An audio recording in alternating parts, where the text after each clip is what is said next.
Hi folks, this is Dr. Rob Cywes, and today I'm going to discuss a question that comes up a lot. On a ketogenic diet, I get a lot of people that consult me that are on a carnivore diet, that are on a keto diet, they want to go low carb, and their question is about alcohol. Is it okay to drink alcohol? How does alcohol affect me, good or poorly? I want to drink alcohol, I don't want to drink alcohol. Let's break this down. Folks, every time I meet a new patient, I do a consult with them. One of the questions is, do you drink alcohol? And today we're going to discuss the science and the psychology, the pros and the cons behind alcohol. I'm going to break it down from the science perspective, but also from the psychological perspective. So when I ask that question, clearly I have a number of patients who, for a variety of reasons, don't drink alcohol. And the three reasons people do not drink alcohol, maybe four. Number one, they're recovering alcoholics.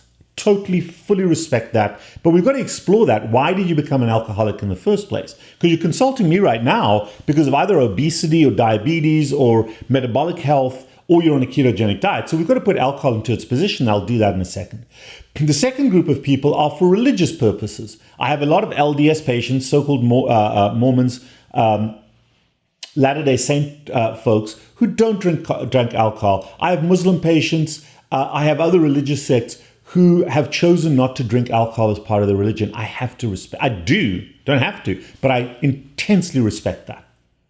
Then I have people who just don't like alcohol. Tried it before. I had a dad that was an alcoholic. I just chose not to. And then I've got people who think that not drinking alcohol is a good idea. So let's explore all of those. Because alcohol is clearly a drug. Alcohol is clearly a drug. It is a highly, highly endorphin activating molecule. As soon as you drink that alcohol, doesn't matter how it goes in your mouth, as soon as it gets into your bloodstream, it goes to your brain, triggers a series of chemical pathways that gives you an instant sense of gratification, an instant sense of relaxation. Very, very effective drug at managing emotional tension. And I drink alcohol for exactly that purpose. For exactly that purpose. I enjoy my alcohol. I grew up in a large wine-producing part of the world, the Western Cape in South Africa. Beautiful wine. If you've never had it, please go ahead and try some if you enjoy your wine. But I grew up drinking wine from before I could remember that I was human. It was always part of our cultural identity. It was always available, not at every meal, but on the weekends. And I grew up in the winelands, spent a large part of my youth in and amongst the vines in Constantia and Cape Town. So alcohol is part of my DNA. I have a healthy respect for it. I understand exactly what it does, and I drink it for pleasure. I drink it on purpose for that enjoyment, for that instant emotional restitution, but only for pleasure. Because as you guys know, if you've seen me before, I am the carb addiction doc, but I'm also a carb addict. I have a vulnerability to addictive behavior. So I've got to be very mindful and respectful of my relationship with alcohol. It is a wonderful asset. It's a wonderful tool that I've chosen to use as one of the diversity of mechanisms that I use to manage my emotional needs. But if it was singular, if it was exclusive, if I was using alcohol for every one of my emotional needs, that's a problem. But the problem, folks, is not alcohol. Don't demonize alcohol. Don't demonize alcohol as being a bad drug. We'll break down the science in a few minutes. But psychologically, don't demonize alcohol. Examine your relationship with it. Addiction is always about your relationship with the substance, not about the substance itself. Always remember that. My relationship with carbohydrates is broken. If I go there, it gets very ugly. My relationship with alcohol is intact. It's a wonderful asset for me. And my wife and I enjoy a glass of wine on a fairly regular basis, maybe a couple of times a week. It has no enormous asset value in terms of pleasure, in terms of socialization. Yes, it is an instant gratification drug, but it's one of a multitude of things that we use. Now, I have very strict boundaries around alcohol. I only drink for pleasure. I don't drink when I'm down, when I'm sad, when I'm upset, when I'm exhausted. I try only to drink in the company of somebody else. And I never, ever, ever use sugary mixes. I try to stick mostly to wine. Red wine, white wine, doesn't matter. Preferably on the drier side. The sweeter stuff has a little bit more sugar in it, but it doesn't really matter. I'm drinking it for the alcohol, not for the sugar. But never sugary mixes. My wife makes a mean margarita, but it's made with Crystal Light lemonade, not with lemonade. Even a gin and tonic. The tonic has more sugar in it than a can of Coke. So if you're a carb addict, don't use the sugary mixes.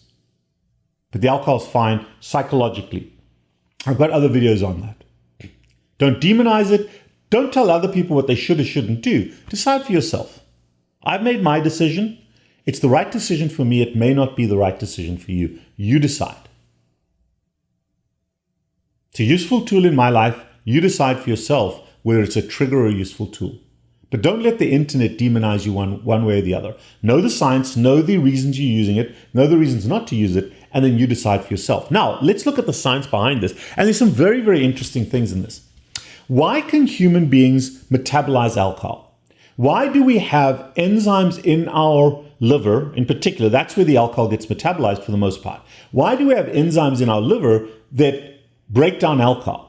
Because there's very, very little alcohol in nature, occasionally some rotten fruit. You've all seen the amarula tree from my part of the world, the elephants eating the amarula tree and getting drunk. But how often do they have access to that? A few days a year, every few years. But we have enzymes that break it down. Here's an interesting concept. If you eat vegetables, if you eat grains, especially if there are yeasts in those grains, if you eat vegetables or grain products, potatoes or rice, the bacterial, fungal, and yeast biome that goes along with that ferments those vegetables in the intestine. There's a fermentation process because human beings do not have the capacity to enzymatically break that food down. So if you're eating plants, then there's an enzymatic process. And here's something I learned, that the fermentation of grains and vegetable products produces on average 3 to 5 grams of ethanol inside of the intestine. And there's also a small amount of methanol, methane production, methanol, in the human intestine from plants.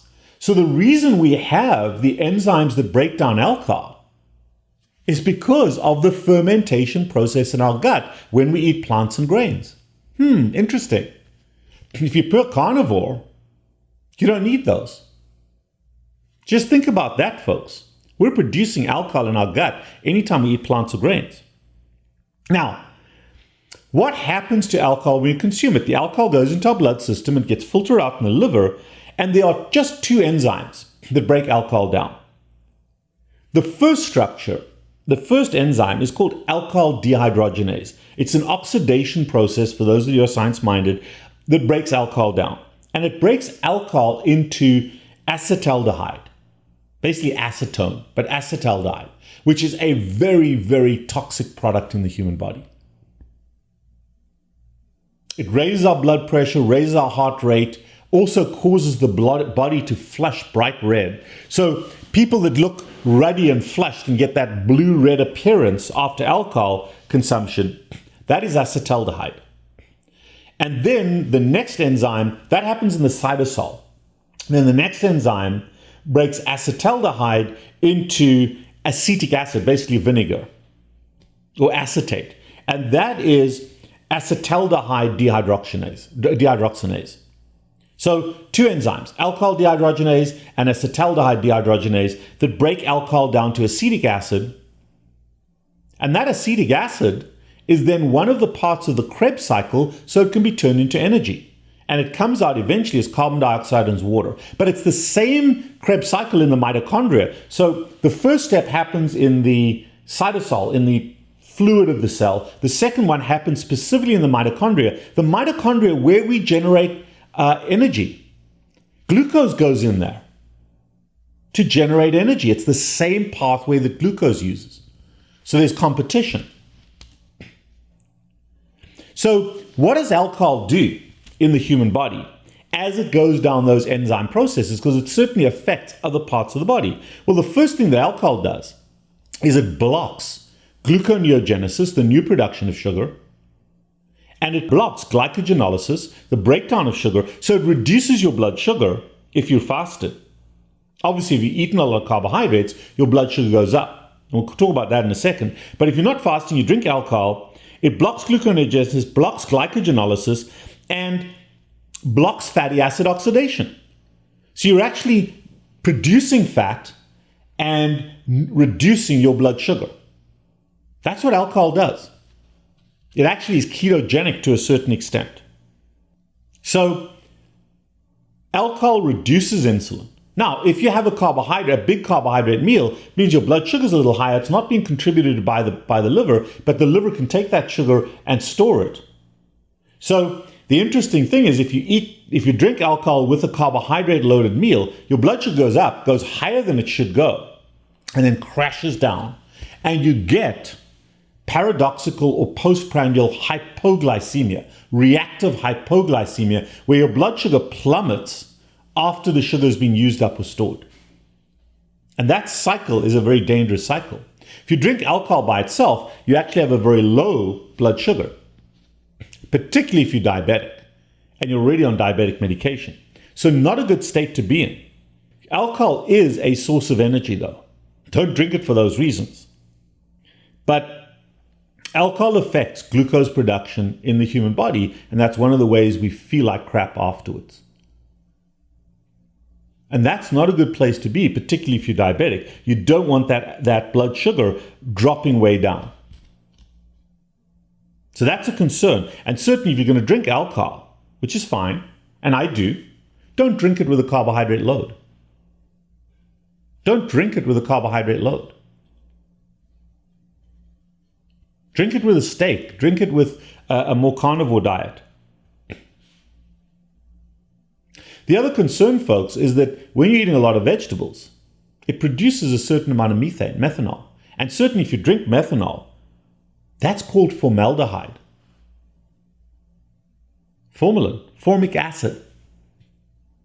That is an incredibly toxic acid to the human body.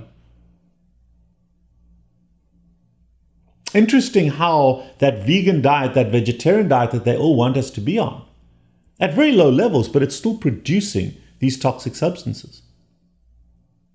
To what extent it's harmful, I'm not sure. But certainly those byproducts are not easily handled by the human body.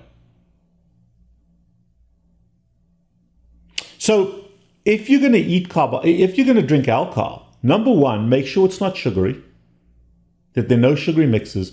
Number two, when you're drinking alcohol, make sure it's for pleasure, that it's not in defense of other emotions, and understand the biology. Understand it's going to drop your blood sugar.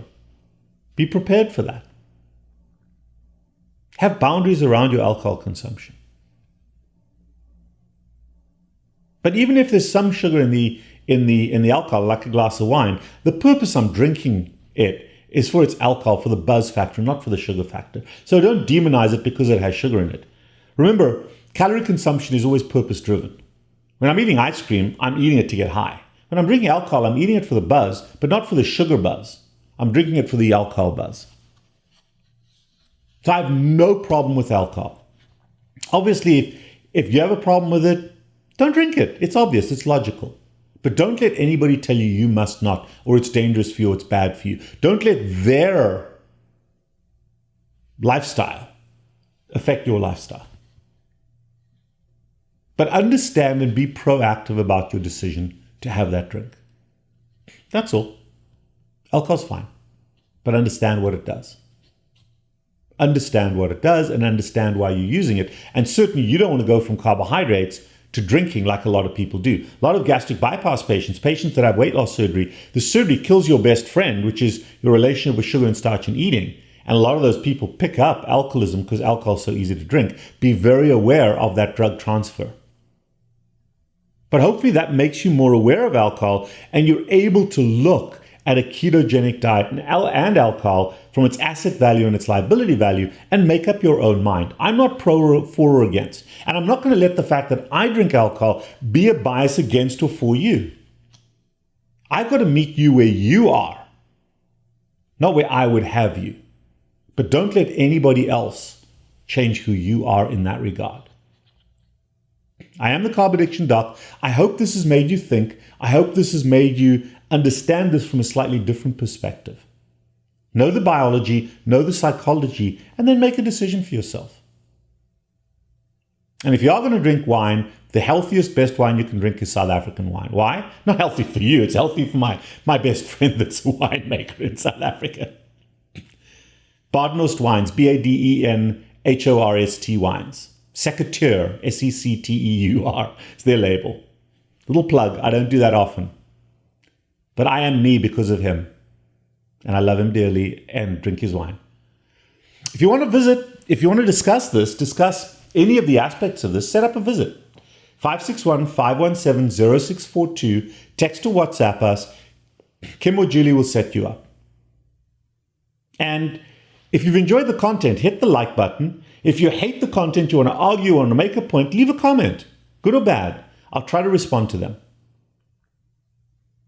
Until next time, take care. Cheers.